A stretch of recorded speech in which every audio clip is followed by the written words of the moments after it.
Your host Becker, and since we were off the last couple of weeks, we have a bunch of topics to cover, especially since we have some breaking news, which we'll get to a little later. But we'll start since we were off with when the NBA trade deadline occurred. We'll start with that. So starting off with the big local trade that occurred, Knicks trading Kristaps Porzingis to Dallas, sending as well Courtney Lee and Trey Burke, getting Wesley Matthews, DeAndre Jordan, Dennis Smith, and 2 draft picks. This is a great trade for the Knicks. I mean, yes, I understand Porzingis was really good, but Porzingis was also just an unproven player who had a big mouth, and his brother was one of the most obnoxious people I've ever seen in New York. When you're that young and you haven't proven anything in this city, or anywhere really, you do not have the power to demand what you want on a team. The only player that's happened with is LeBron, and even when he does it, it backfires a lot.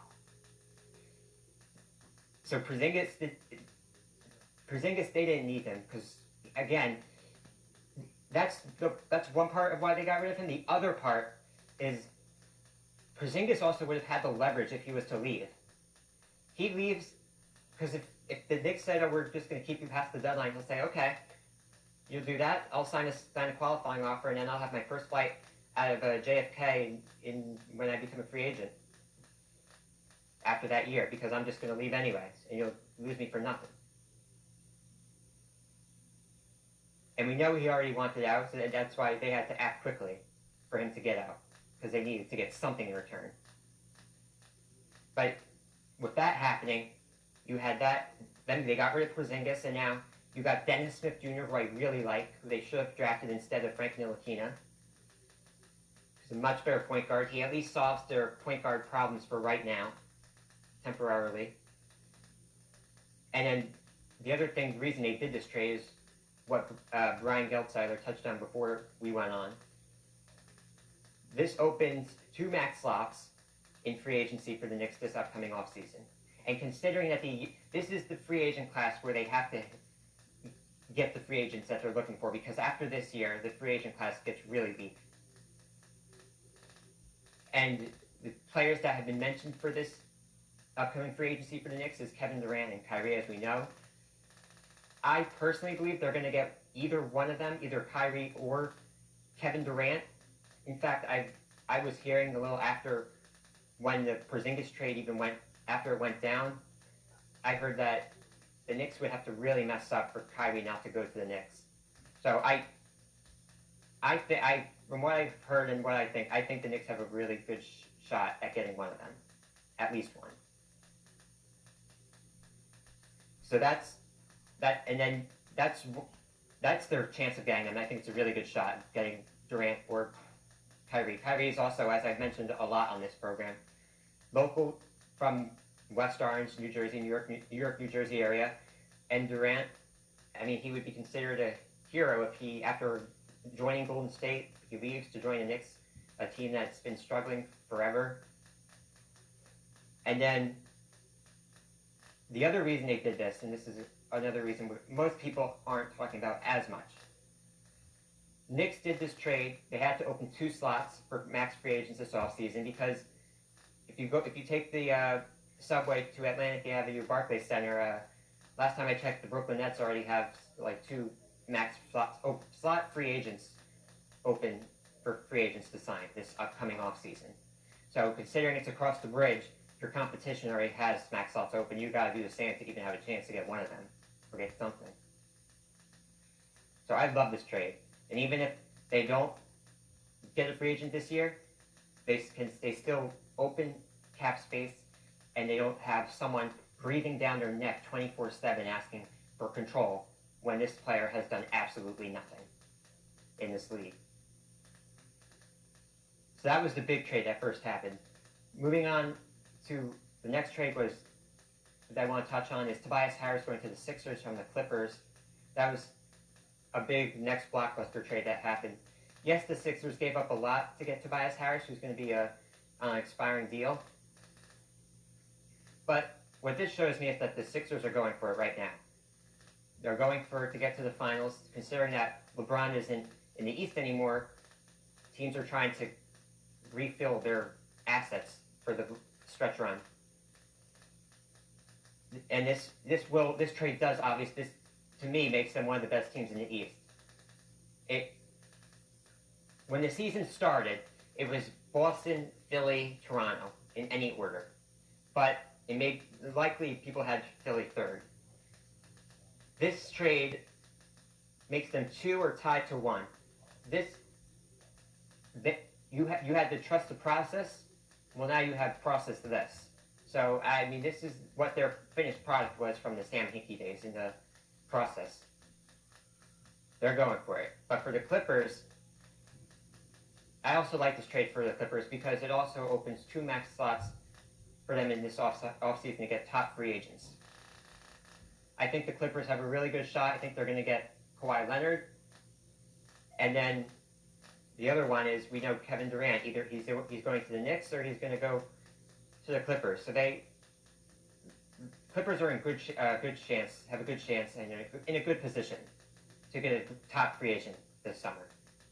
Great trade for LA.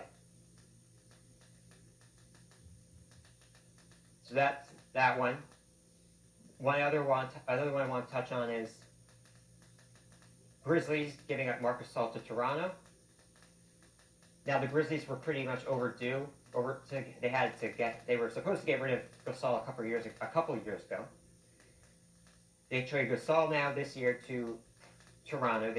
Toronto gives up Valanciunas, Delon Wright, C.J. Miles, and a 2024 second-round pick. Memphis, this was expected. People have even expected this to happen a couple of years ago, as I mentioned. And they're obviously rebuilding now. So it made the most sense for them to get Gasol out of here now. And for Toronto did this trade the day of the deadline after Philly already got Tobias Harris. To me, this was just a counter. It was just a counter trade that Toronto made to counter what Philadelphia did. Philadelphia gets Tobias Harris. All right, I go north of the border. Toronto says, okay, let's get Marc Gasol. Let's fight it out. Because again, LeBron's on the West Coast. Teams realize now, all right, the best player in the NBA is gone on the West Coast. The East Coast, now it's wide open. Let's go for it. That's it. Last year, really most teams didn't really have a chance in the West. And it's not the West, in the East with LeBron when he was in Cleveland. So that's what I saw Toronto as doing. And Marc Gasol, he's a good center. He counters what Philly does, and he also counters now. He gives it threats of what Milwaukee has. It's a counter to Milwaukee, having Giannis, who's been really good this year as well.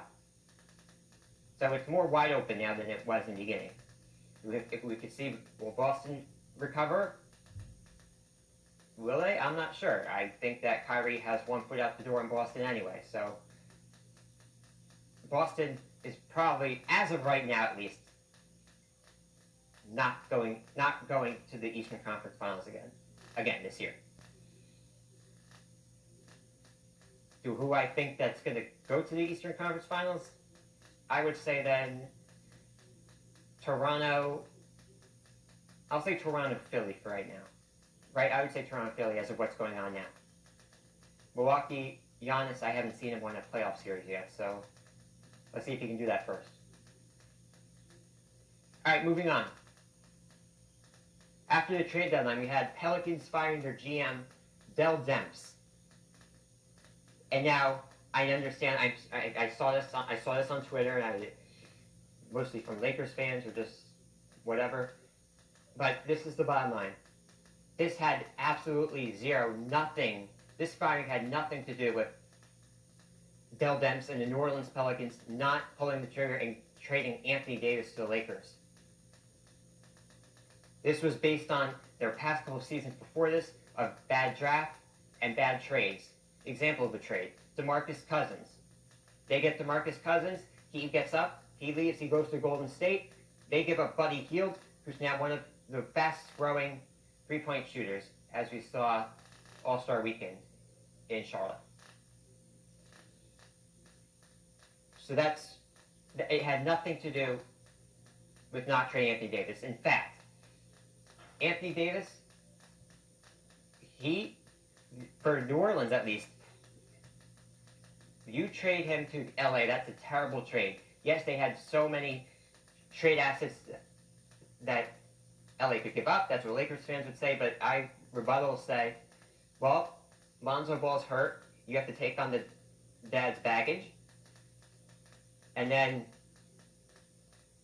a lot of the Lakers players, to me at least, not all have been proven.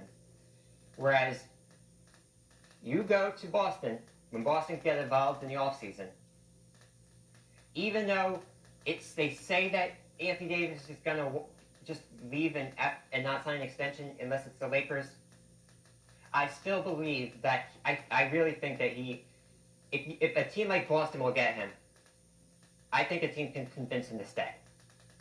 In fact, he even said in his press conference, Boston's on his list. Boston is on his list, and it is on his list. And then he also backtracked and said that every team's on his list. But after what happened with OKC and Paul George, I can't see, after what happened with Paul George and OKC, another player just getting up and leaving after getting traded to another team. I guarantee if he goes somewhere else, there will be another report that comes out that's saying he's not sold on going to the Lakers. I guarantee it. So that's Dell Demps, because either way, New Orleans, the ownership wasn't letting Dell Demps do the trade with the Lakers anyway. And speaking of the Lakers are in big trouble right now because they're not going to get Anthony Davis this offseason, and then I don't think they're going to be able to get him because I think of what happened with Paul George. I think it's very similar of what happened, of what will be happening. This reminds me of when Kawhi was supposed to be traded to LA. They were talking, but nothing happened. And now he's in Toronto. That as well. They're not going to get someone this year in the offseason, and I don't see them getting Anthony Davis next year, as for right now, is for sure. No one's going to come this offseason because with LeBron, no one wants to play with LeBron after and you heard KD say, it's a toxic environment, and why should they play second fiddle to LeBron when you can have your own team? And have the constant media presence and distraction. Moving on to the Anthony Davis side of this craziness, though. Well, that's what I said. Anthony Davis, that covers what I just said. So now I want to move from hardwood to the football field. We have one of the most craziest trade requests that I've ever seen in my years so far of watching sports. And this is where we're going to bring in Reed's rant, because Antonio Brown, first of all, he starts off by requesting a trade publicly on Twitter with a video saying goodbye to Pittsburgh. And then he also takes questions from random people on Twitter people are asking him questions for the truth, and he responds. So, let's just quickly recap this. He starts off by requesting a trade, posting a video saying goodbye to Pittsburgh. It's time to move on.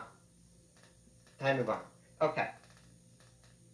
Then he tweets, when people ask him questions, he says, Roethlisberger has an owner's mentality. Now, even though that might be true, and people don't want to admit it, you do not have a right to just call out your teammate publicly like that. If you have a problem with that, go to him as a man and talk to them one-on-one in the face. Then he also called out his coach, Mike Tomlin. He said if he had played Week 17, they would have won. But my rebuttal to that is, well, first of all, I remember lots of games this year where you haven't even played, when you did play, and you guys got embarrassed, and you lost. The main reason you guys mainly even lost was because you guys didn't even have Le'Veon Bell. That's the main reason. You were there, but you were irrelevant. Let's say that, huh? You were irrelevant. You're going to make Pittsburgh irrelevant? Because you're just going to go public? you're irrelevant. That is the weakest move I've ever seen publicly, calling out players, coaches, criticizing them, and publicly demanding a trade. If you're upset with them, get up and talk to them in face-to-face behind closed doors. And then we had today, where more news came out. First of all, he had the Instagram Live that came out, we found out this morning, asking for teams with the amount of money to go after him, and he was on an elliptical. And he had his new nickname as well. He is one of the most immature players I've ever seen. He would probably be the one to show up to a funeral, dressed up, shorts, t-shirt, have his phone on sound. He's the most irresponsible person I've ever seen publicly. So you had that video that came out, which we found out this morning. Then he tweets out a picture with Art Rooney, saying that they both agreed that they cleared the air and they agreed that it's time to move on. Well, I personally thought that he was going to be gone when all this craziness already started, because 99% of the time when this stuff happens, a team will say goodbye to them. They'll get rid of them. They request a trade. All right, goodbye. Example: Kyrie Irving. I mean, the only other thing, obviously Anthony Davis already requested a trade in the NBA. But that's part of the 1%. That's like one of the most craziest things I've ever seen. He'll be gone, and it will not shock me if he's gone during next week at the Combine or shortly after that, because that is when most of the trade talks start heating up. So, to finish this rant up, Antonio Brown, you're a clown. You're irrelevant, and you're the most irresponsible person, unprofessional person I've ever seen go public like that. If you have a problem, talk to them. Don't put this in public. It's extremely unprofessional. And he's also ruining his trade value because of the way he's tweeting. If I'm San Francisco, why would I see this? Why would and he's tweeting all this nonsense out that should be behind closed doors? Why would I want to take that on? I can get some other great receiver off the street or in the draft. Why should I take him?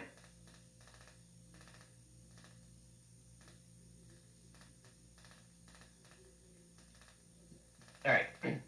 Moving on from that. The Ravens trading Joe Flacco they traded him to Denver. It's for a mid-round draft pick. My reaction to this for Baltimore first is Flacco was a dead man walking during this season. They went to Lamar Jackson. They're committed to Lamar Jackson. He's their starter. For Denver, Flacco isn't that much better than Case Keenum. And Case Keenum is going to be gone. They're going to try to trade him or release him. Or they'll just flat out release him. Now, what this question is for me now is, this opens the door for the Giants to possibly get their bridge quarterback until Tua or Kyler or Murray from Clemson comes out.